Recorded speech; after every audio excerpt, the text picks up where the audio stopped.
Πανέτοιμη, τη βλέπουμε. Εδώ είναι η Έλενα. Θα τα λύσουμε αυτά εδώ. Ναι, βεβαίως. Μαζί. Τα βλέπω, τα δένουμε. Είμαι μάρτυρας. Δένουμε τα μαντιλάκια. Για να δούμε τώρα σε τι θα φανεί χρήσιμο αυτό. Ξάμπος και δεν μ' αρέσει. Οι κύριοι του εσουρού μπορούν τώρα να ξεκουραστούν λίγο. Είναι η ώρα.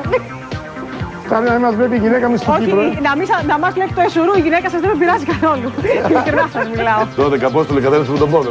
Άρε τι έχω να τραβήξω.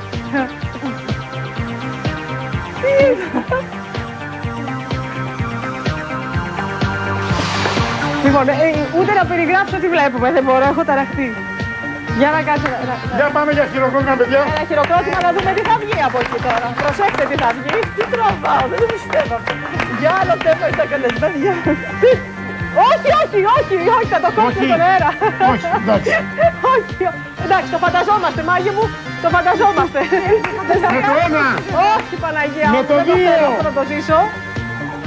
Για πες μου τι χρωματάκι έχουμε. Τι χρωματάκι έχουμε σήμερα. Παναγία μου. Κόκκινο.